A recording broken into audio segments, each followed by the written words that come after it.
Për një lindje në spitalin ku unë punoj, Koço Glozheni. Në një nga ditët ku unë kam punuar aty, jam njohur me zonjën në fjalë, Gendiana Elezin, ku u prezantua si një dentiste. Në atë kohë kisha një dhëmë që më jepte shpesh herë infeksion dhe e pyes çfarë opinioni kishte për këtë situatë. Dhe si një profesioniste kalibri, zonja Genta jep diagnozën aty për aty, pa nevojën e një konsulte në klinik.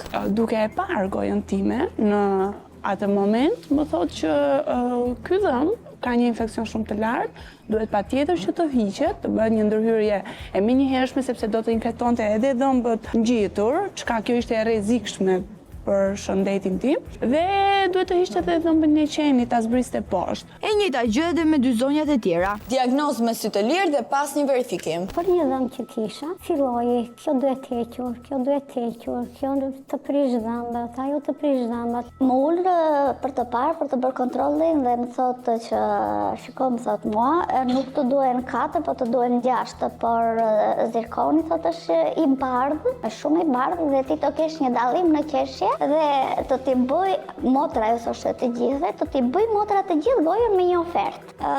E gjithë goja, mua më tha do t'i bëj për 3 milion. Por një dhëmë zirkoni në atë kohë ishte i shtrenjtë, 280 euro, 300 euro. Tani dëgjoni me kujdes për të kuptuar manovrat e vazhdueshme të pseudomjekes. Ku e kishte kjo klinika? Klinika Kristal. Klinikën e kishte në Laprak. Ka qenë në Tiranë të re, zona, dhe më thënë, afër në gjithë me Unazën. Komuna e Parisit, do të thënë gjithë me liçenin ishte gati si në kufi ajo. Komuna e Parisit, te Selvia, Laprak, Unaza e Re dhe në fund në Shijak, aty ku e gjetëm ne. Në më pak se 5 vite, doktoresh Genda ka hapur dhe mbyllur plot 5 klinika. Aq dim ne të paktën. Pacienti i katërt që denonцon aktivitetin e palishëm të kësaj zonje është Arbeni nga Peshkopia, i cili një lloj si dy zonjat e ka njohur nga interneti.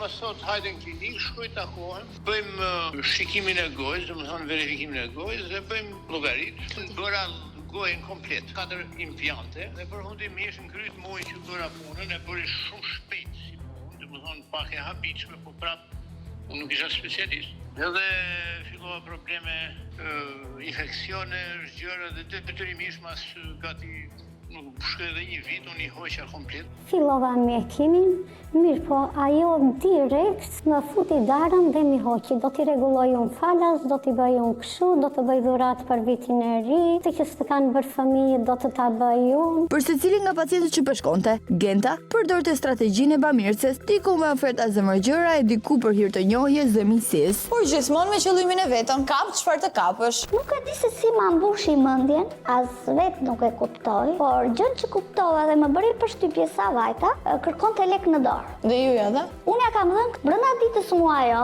më tha unë do të bëj një mjekim në përdhëm, do të bëj heqjen ngortën e nervit dhe pastaj do të bëj mbushjen që për 3 ditë të marrim një mas. Gjithçka brenda ditës, sepse doktoresh Genta nuk ka kohë për të humbur. Ofertat janë gjithmonë aktive dhe pacientët gëlojnë. Madje aq shumë sa që fillimisht bënte heqjet në seri dhe më pas bënte implantet. Implante i thënshin. Bënte me shumë veta për njerësh, i hiqte dhëmbët, edhe i linte pa dhëmbë në gojë njerëzit, pastaj fillonte punën me radhë. Ne duhet të prisim sot nesër. Dhe pas shumë kohë pritjeje, vinte momenti për vendosjen e dhëmbëve të rinj. Më mbrapa pastaj filloi më vuri ca implante. Ato implantet më ejtën, më bënda uve, më nxin nga fytyra, më bëri grafi, miri ke më thoshte. Faktikisht unë nuk i kisha mirë.